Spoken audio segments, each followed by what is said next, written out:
আজ আমার ছোট্টবেলার খেলার সঙ্গী এত বড় হয়ে গেল, তার জীবনের সবথেকে গুরুত্বপূর্ণ অধ্যায় অর্থাৎ বিয়ের সাজটা নিজ হাতে সাজিয়ে দিলাম। আমার জীবনে এইরকম মিক্সড ফিলিংস আমি কখনোই পাইনি। এক হাতে বিয়ের মালা পরিয়ে দিচ্ছিলাম আর মনের ভিতরে কেমন একটা উল্টোপাল্টা ফিলিংস কাজ করতেছিল। সম্পর্কে আমার মামাতো ভাই হলেও ছোটবেলা থেকে আমরা একদম বন্ধুর মতো বড় হয়েছি। আমাদের যে কত কত স্মৃতি সেটা বলে বোঝানো যাবে না।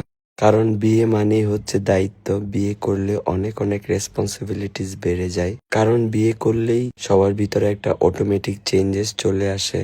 আমার সেই মোমেন্টে শুধু আমাদের মেমোরির কথাই ভাসতেছিল। কারণ একসাথে কত রাত কাটিয়েছি, কত দুষ্টুমি, কত মজা করেছি একসাথে। কারণ আমার জীবনের বেস্ট ফ্রেন্ড তুমি, আমার ভাই এবং বন্ধু, একই সাথে দুটো জিনিস তোমার মাঝে খুঁজে পেতাম। আমাদের মধ্যে বন্ডিংটা অনেক বেশি স্ট্রং। আমাদের মধ্যে অনেক সময় মনোমালিন্য হয়, আবার ঠিকও হয়ে যায়।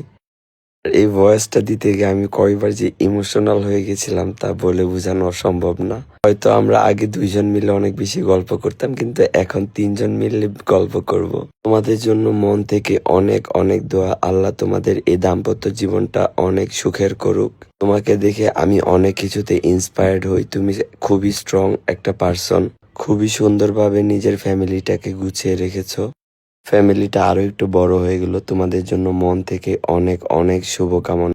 পাগড়িটা আমি নিজ হাতে পরিয়ে দিলাম এবং খুবই কষ্ট করে চোখের পানিটা কন্ট্রোল করলাম। বুকের ভিতরটা কেমন জানি ফাঁকা লাগতেছিল, কিন্তু অনেক বেশি গর্ববোধ হচ্ছিল। নতুন জীবনের জন্য শুভকামনা। তুমি অনেক বেশি